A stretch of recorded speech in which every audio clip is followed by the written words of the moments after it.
Hey, what's up, folks? It's Devin here, and today we're going to be talking about highly debated fitness topics. So I'm super excited to jump into this episode. So stay tuned in today's edition.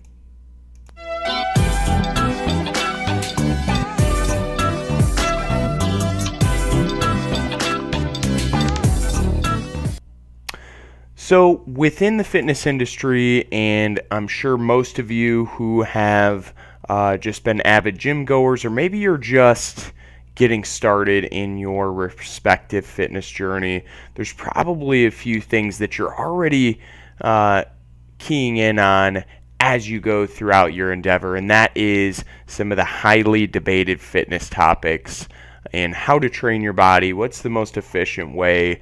And I'm going to be talking about a few of these principles today. So kicking us off, the first thing on our list is what I always get asked in my profession in working with clientele, and that is static stretching versus dynamic stretching. So we need to understand that there is a time and place for both. I'm not going to sit here and say that one supersedes the other. I think that in a holistic training program, if you're working with a professional especially, or if you're going about it on your own, you need to make sure that you're doing both. And like I said, there's a time and place. So static stretching is stretching that should be done after concluding the workout. So dynamic stretching is this principle of warming up the major muscle groups that are going to coincide with the movements that you're going to be doing. So, for example, for my Olympic lifting ventures and even just training my clients in general, I always do some form of thoracic rotation. So understanding that, if we're going to be doing strengthening exercises and keeping this person mobile, we need to have thoracic mobility, and that's something that is, of course, important to be able to rotate and do things efficiently, especially if we're discussing a sport performance situation. So that, again, is situational. Static stretching you're going to want to do concluding your workout. And this really allows you to warm up the muscles first and foremost with the dynamic stretching, so that you're not taking, I like to use this analogy of like taking a cold rubber band, right? If you don't warm that rubber band up, or it isn't at room temperature, if you take it out of the freezer and you go to stretch it, it's going to snap. So same can be said for muscle. It's contract, it's shortened when it's cold and when it doesn't have engorged with blood, so there isn't blood flow there. So therefore, we need to make sure that we do some dynamic stretches before we start in on our training bout. Additionally, we have the principle of, squatting versus corrective exercises when it comes to increasing your overall squat. So a lot of people, and just going off of this topic too, this can be thought of in a different way. So, like how accessory exercises, or these corrective exercises, so to speak, improve a squat, and conversely, where a squat is improving some of the supporting muscle groups. So I'm going to shed some light here. Squatting is a compound movement. It's a multi-joint exercise, which means that it's for the most part a total body effort. You've got high amount of tension produced throughout the body because the load is significant. Now, that being said, you have major muscle groups that act to execute the movement, right? So our squat, really we're looking at total tension on the body. Sure, we're getting some of those finer supporting muscles to act to stabilize good execution of the movement.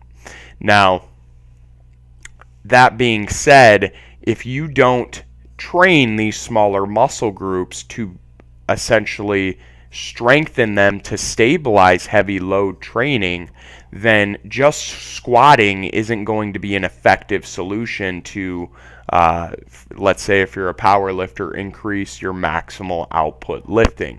Now, you are inherently going to improve your squat if you continue to squat. Yes, that's true. But if we're talking about longevity in sport and we're talking about overall increasing load training and progressive load training, you're going to want to strengthen the supporting muscle groups that aid in stabilization. And that's where, the difference is made here, where again, you can't just say I'm going to compound lift or do just squatting to handle some of those finer muscles and essentially strengthening them there. You're only going to get so far there. Like, your muscles will be strong and they will support to an extent, but if we're looking again for some of that progressive overload training, you're going to want to strengthen a lot of those supporting muscle groups so that it can aid in executing that movement. This one kind of piggybacks off of what I just explained here, and that's compound exercises versus isolation exercises. And I say again, both are situational. I work in a setting where I'm addressing needs of geriatric age individuals, traumatic brain injury, spinal stenosis, things that are inhibiting locomotion and are essentially causing problems in functional movement patterns.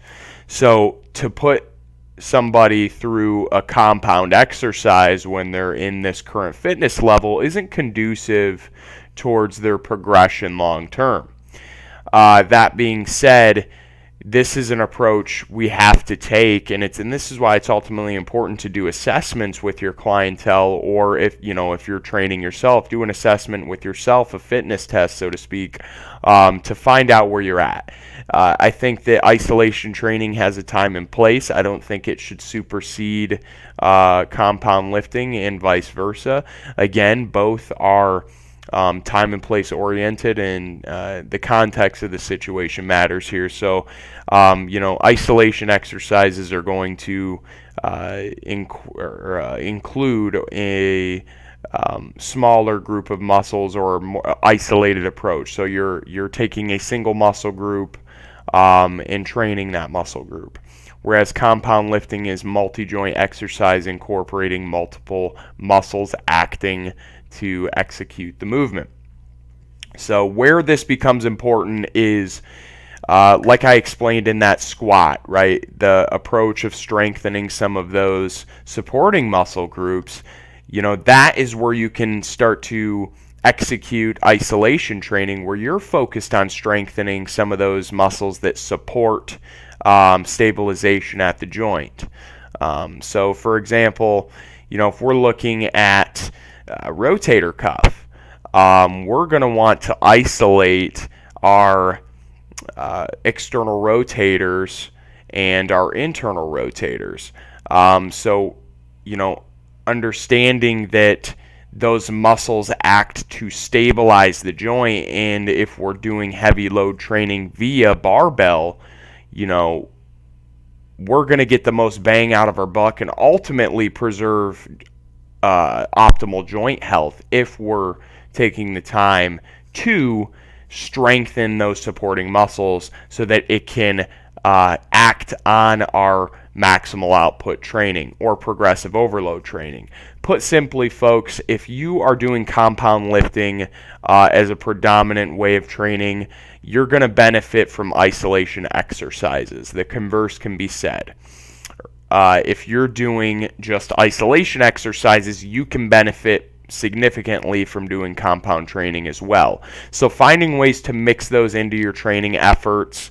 I've done some other videos and in other podcasts on this kind of breakdown of what that training should look like if you're going to be undulating between the two.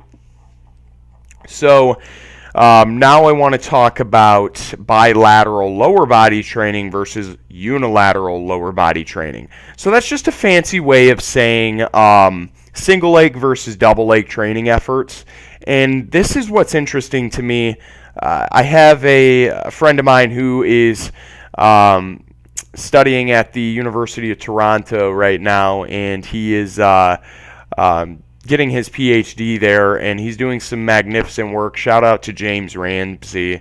Awesome guy in the field who is coming out with some of the latest developing in sport physiology and movement. So what we've gathered from his studies that were conducted when I was in undergraduate with him at Eastern Michigan University, saying that if you train with one limb at a time, you're going to be stronger with one limb at a time. So that kind of makes sense, right? It's this correlation of training one limb, you're going to be stronger with that limb. If you train two limbs at a time, you're going to be stronger with two limbs at a time. So this really just comes down to the fact that your body is going to adapt to the stressors that are placed on it. And I've said that in multiple episodes before. But he says that he tested this with dumbbell vertical press, did kettlebell unilateral presses, and really what it just comes down to, folks, is unilateral training can be beneficial in the fact that much like we want to undulate between isolation and compound training, or that multiple muscle group training or single muscle group training, the same can be said for this instance here, where we're talking about unilateral versus bilateral training efforts. Now, I want you to take this up a notch and start to understand that if you're executing one or the other, this is again going to be an issue of trying to find that balance to optimize your training.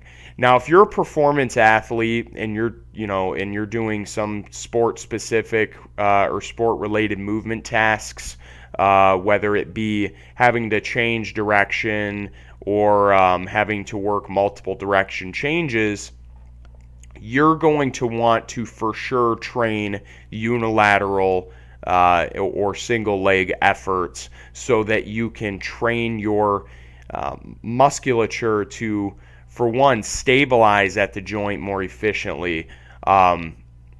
You're able to work on balance as well. So if we're talking about not just a leg press here, but if we're talking about doing single leg deadlifts, right, where you're getting your core to work as well as stabilizing through single leg, that is going to be a balance effort that is going to train the muscle differently and provide a different stimulus versus compound lifting.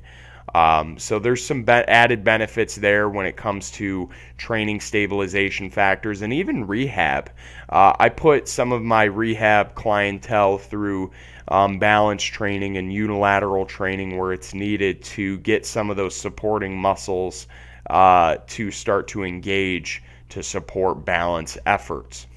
The nice benefit about unilateral training that I want to add is that you're able to essentially cut in half the load of the training effort.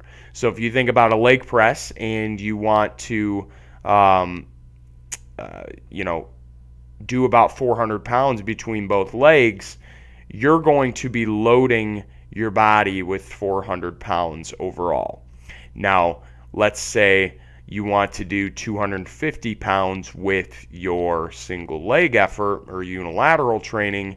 You're not loading the spine as intensely, and you get to optimize that training effort by providing more stimulus in the form of higher weight.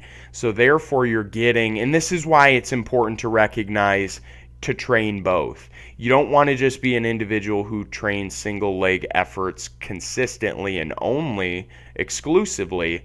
You want to train both. That's going to make you well-rounded. That's going to allow you to stabilize throughout your gait more efficiently, and all around improve and optimize performance, whether you're in sport or not. I want to go into this last one here and wrap it up for you guys. We have low rep training versus high rep training. Now, I get this question frequently, and it really seems that people are confused about their efforts, and what I can tell you, much like the rest of the principles that we've talked about here today, is that you don't want to just train high reps exclusively or low reps exclusively. It's all about the training stimulus that you're providing and ultimately what type of adaptations you want to be made to your body. So if we're considering strength adaptations, that's going to coincide with lower rep training at a higher intensity. So higher intensity meaning higher training load for that particular rep range. So for strength efforts, I usually prescribe 5 to 8 repetitions. That's going to lie in that ability to train the type 2 muscle fibers more efficiently, which I go into all of that science in some of my other podcast videos that you guys can check out. But I don't want to get into some of the nitty gritty here today because I feel like that'll throw a lot of people off. I want to keep this as simple as possible. So strength rep ranges, 5 to 8, usually my guideline. And even in other cases as well, you can do about a 1 to 3 rep range. But I think that's more of an advanced tactic. I think 5 to 8 is a safe way to play it for strength adaptations as a beginner. Going off of that, hypertrophy is increasing muscle size, so you're not necessarily attributing to strength acquisition here. Now, a lot of people believe that, strength and size go hand in hand. That's not necessarily the case, and that's why there's predisposition of different muscle fiber accumulation types. Now, type 1 muscle fibers are going to be more used in endurance efforts, so like your 20 rep range. So that if we're thinking about size accumulation and we're thinking about hypertrophy, we're going to want to be in between that 8 to 12 rep range and or 8 to 15 rep range, and focusing on time under tension. That's going to allow more muscle damage to occur, in which you're producing tension throughout those muscles and you're providing micro tears in the muscle so that it can repair and recover. So that is an aspect of hypertrophy training that coincides with more of like medium rep range. Again, that 8 to 15. If we're going higher rep ranges, and again, it's all situational. I usually prescribe high rep ranges to my individuals who are just starting in fitness because I want them to develop the proprioception and the movement patterns enough to be able to efficiently execute the movement. So we're going to start at lightweight. We're going to do it for 20 repetitions. And develop that movement pattern, that trace pattern that we can execute efficiently so that we can start to increase our load and work into some lower rep ranges to focus on strength acquisition and or hypertrophy. That being said, I also prescribe high rep training for endurance efforts. So there's basically a curve in training in which you have a curve that's sloping up, and as you get closer to maximal output training, which is your 1 rep max repetition, you're doing high load training, whereas you go further down the line, we're looking at 20 repetitions at a lower weight, but overall volume is increasing. So what you're looking at there is the amount of, or essentially the efficiency of oxygen fueling the efforts for your weightlifting or your training bout. So if you're wanting to become, have essentially a better economy with your lifting efforts, you're going to want to go into around that 20 rep range lifting effort. And if you're looking for, and that's going to be at a higher volume. So volume essentially is the total amount of weight lifted at the end of your training bout, which is different if we're considering the stress on the central nervous system and the adaptations that follow. So that is a discussion for a different episode, you guys. Like I said, a lot of this can be broken down into the nitty-gritty science, and really it comes down to specification of training. What do you want to accomplish out of your training bout? And you need to orient your training accordingly to accomplish these particular attributes. So if we're looking at developing an athlete who needs to be good at sprinting and power movements, we're going to be moving them through speed strength exercises that are, in that realm of fast, off the whistle movements, power production, moving weight efficiently and as fast as possible, reaction timing.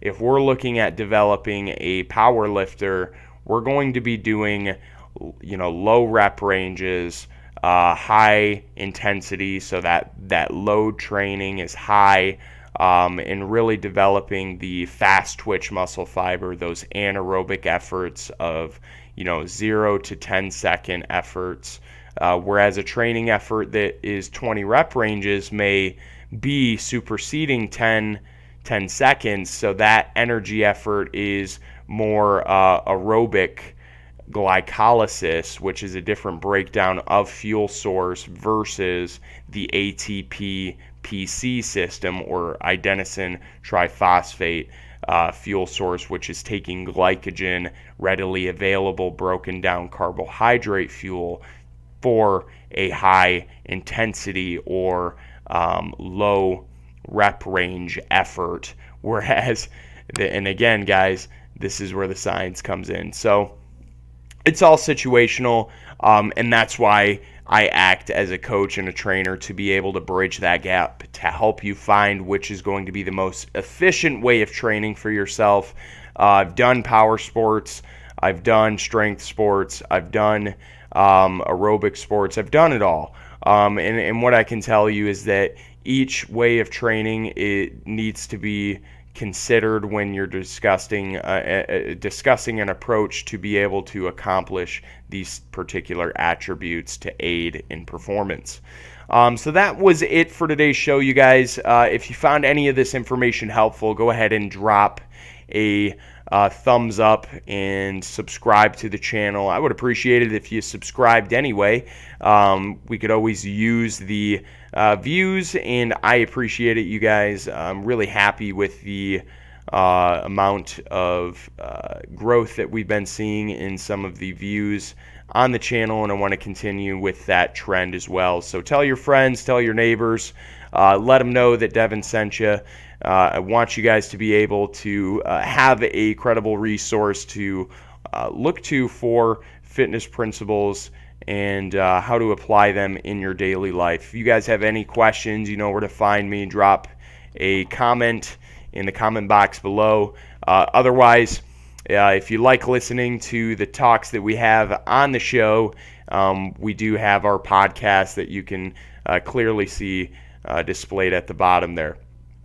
Now, for that being said, I'm going to end off with, we are now running listener support on our podcast channel. So if you find any of those episodes insightful, which we go into a lot of digestion stuff, a lot of the stuff that I wasn't willing to dive into today in detail, you can certainly absolutely find on the podcast channel. So go ahead and give that a look, you guys. And if you feel like dropping a donation, I would appreciate it. Make it known so I can give you a shout out.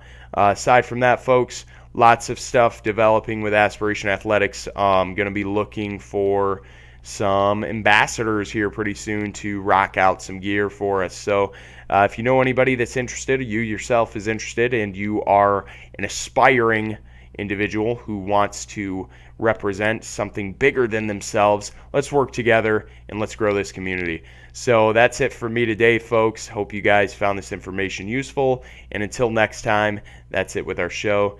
Have a good day, and never forget, aspire to inspire.